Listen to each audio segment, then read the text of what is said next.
Where there's a towel, the plants will follow. All right, guys, I wanted to talk about a family of plants that I think are very, very, very easy to grow indoors as well as outdoors that don't nearly get enough conversation around them. I don't see a lot of people, well, I do see people collecting them, but they're not nearly as popular as like aroids or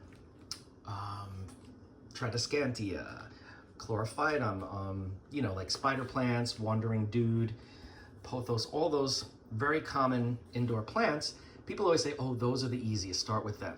Well, I'm gonna tell you something. This family of plants that I'm gonna talk about today is so easy that some of them you don't even need any soil, okay? And this is what I'm talking about. You've seen some of these before in some of my videos. These are bromeliads. I have a bunch of different types here. You've seen this one. This one I was going to grow in acrylic, but I didn't like the fact that I couldn't see through the mug that I was gonna use. So I took it out of the mug and I made it into a kokedama. So I wrapped up that root ball with a little bit of moss and some yarn, and it's doing just fine. So I have a bunch of these are Nerogelia. This is a Nerogelia, this as well, this as well. Same here, these two here. Yes, yes, yes, yes. This, just like those little air plants that you get at the store, this is a Tillandsia. I think it's called the pink quill Tillandsia, something like that. This down here is a Cryptanthus. This is a terrestrial bromelia. They grow in the forest floor, in rainforests, so they definitely need attention to the roots. So I have this one in acrylic yarn, and I water it in the yarn. I do miss them, but primarily I water them through the yarn. This is a Guzmania. And where's my other one here? This one in here is a Vriesia. It's just getting ready to start blooming. It has its bract coming up now. So how do you take care of these? Well, because they're in all these different mediums, that just shows you that they're pretty flexible as far as how to take care of them. Now, the primary way that I've been able to keep these guys going and growing and blooming and pupping, because you know you want them to grow, you want them to have their babies, and you want to see the flowers too. Nerogelia, first of all, these guys, their flowers are always deep in the cup. You can't always see them unless you dig your face into the cup, but they're in there when they mature. That's where they bloom. Others, like the Guzmania or the Vriesia or even the Tillandsia, they have flower spikes that come out from the center of the rosette. Now, one thing that's interesting is bromeliads bloom once in their life. Each individual plant blooms once in its life, and then either right before, during, or after, it will start to send out pups. It's kind of like it knows it's going to be on its way out soon, so it gives birth. So I always wondered, why does that happen? You know, why do they die after they bloom and then they have babies?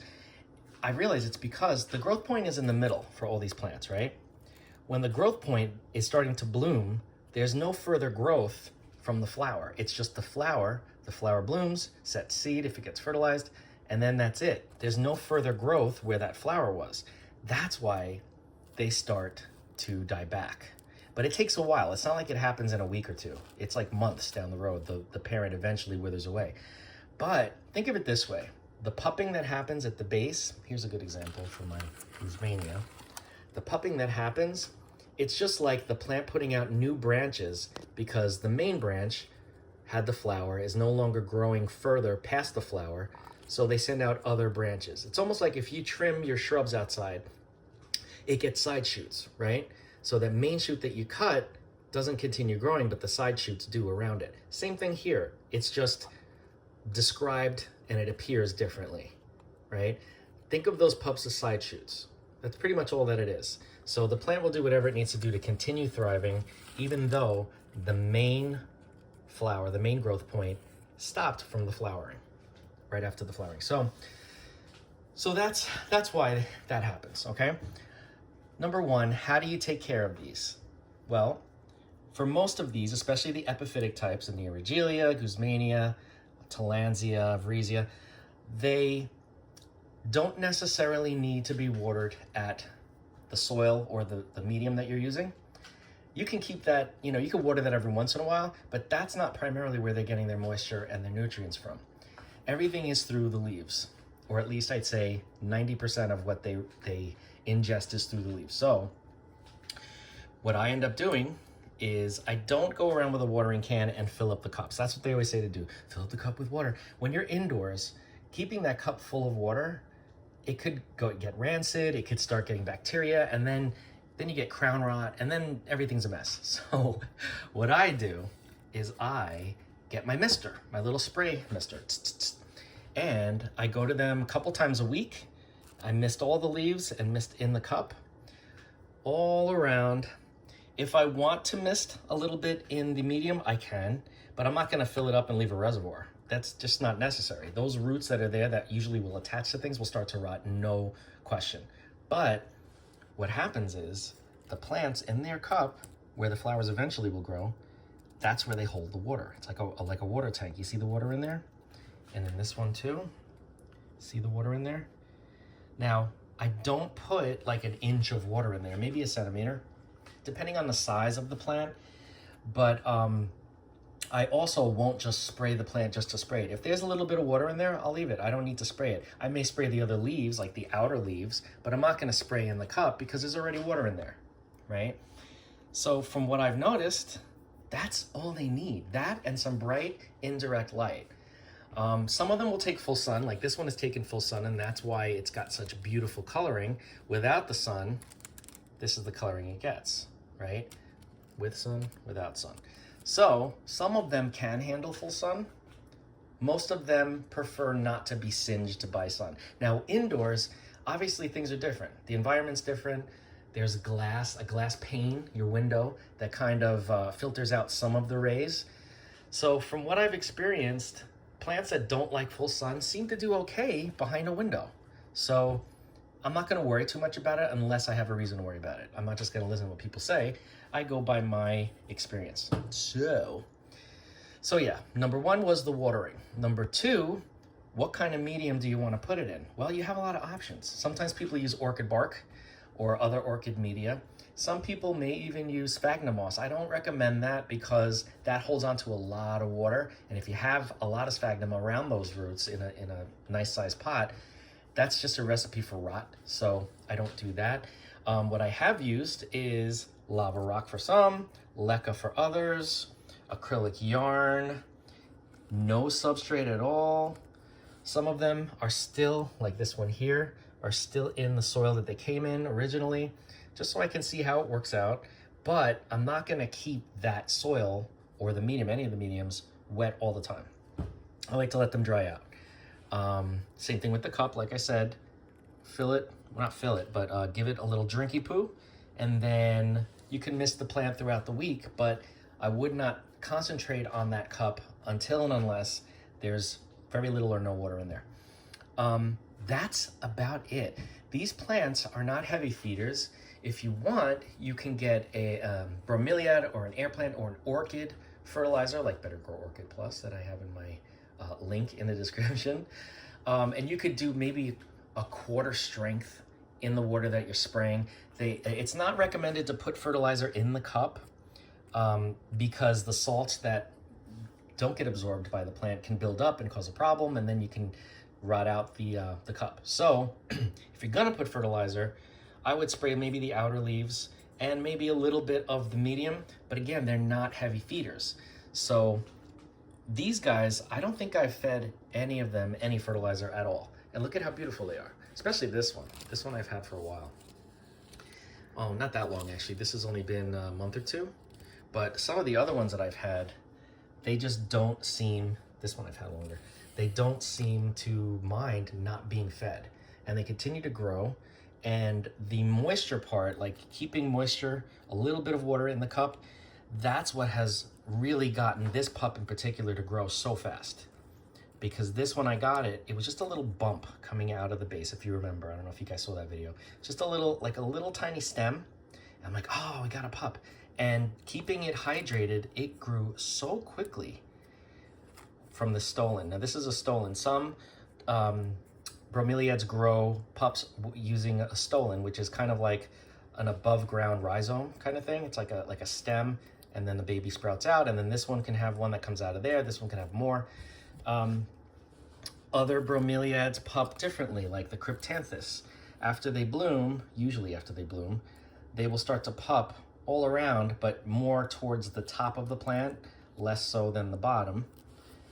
This one is interesting because this one never bloomed. You can see the mother plant is here, no flowers on the inside, and it pupped. So it's really interesting. And these are very easy to remove. These pups, you just twist and they pop right off. In a case like this, where I don't have any medium at all, and these little guys, I didn't know what to do with them. So you can see they're a little wet from when I sprayed. The bottom in the little cup that they're in, I gotta dump that out because I don't want these little stems and roots to rot. But as long as you keep a little bit of moisture in there, this plant will continue to thrive. Almost like, it's insane to me how they just they don't need soil, they don't need pretty much anything except a little light and some water, and they will just continue to thrive. This one has a lot of roots on the bottom, but again, I gotta get rid of that water because that's not what these roots need. So I'm glad I'm checking this now because I gotta dump that out. But anyway, beautiful, beautiful plants, really easy to grow. And when they mature, they take some time to mature. They bloom, and the blooms are so pretty.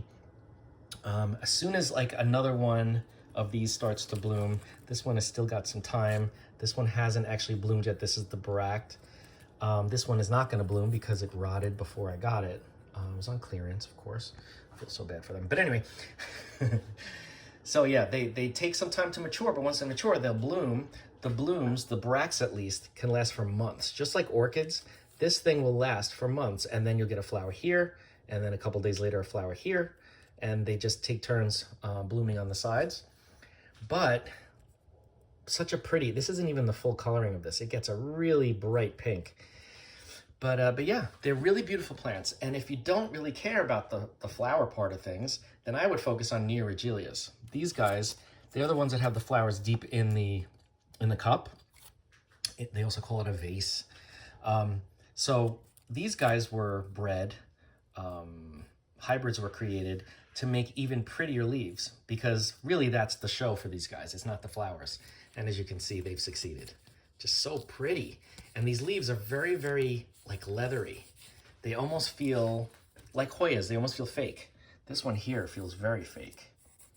But yeah, I just love these plants. I feel like they're very, very easy to grow. They're beautiful. They're very tropical looking. And everybody that sees them goes, what is that? They are just so captivated by the uniqueness of it. It looks tropical. It looks alien. And they pretty much are, you know. But I love them, and I feel like everyone should have at least 17 in their house. I'm kidding, just one is fine. But if you want to get two, I won't be mad at you. But yeah, I just feel like these guys do not get enough attention, and they're beautiful, they're easy, and they're not hard to get a hold of. Like, I know that big box stores sell them, like these guys here, big box stores, right? The rest of these, this one was in a big box store too, but they're not as common as the others. This one I got at a pet store. This was like a terrarium plant in a little tube. So this has done really well since I brought it home. And these, you'll see cryptanthus a lot in stores. But online, there are people selling them everywhere. Eventually, I'm gonna be selling pups because I'm gonna be up to my ears in pups probably in the next, I'd say within this year, 2024. So if you're interested, you can look out for that. But otherwise, I feel like easy, beautiful plants that should really get more attention. Bromeliads, whatever the genus, doesn't matter. They're all so beautiful and easy. I just, yeah, I can't recommend them enough. I love them, love them, love them, love them. If you have any questions about bromeliads or any of the actual bromeliads you see here, leave a comment and we'll talk. If you have any questions about any of the mediums that I've experimented with in growing my bromeliads, again, just leave a note, we will discuss. And if you're interested, we can work on it together. I love doing that. I love working with people that are interested in growing plants that they have never grown before. We'll talk, we'll do it, we'll make it happen. Don't forget to like, comment, share, and subscribe. Hit that bell if you want to be notified. And I will see you in the next video. Thanks, guys.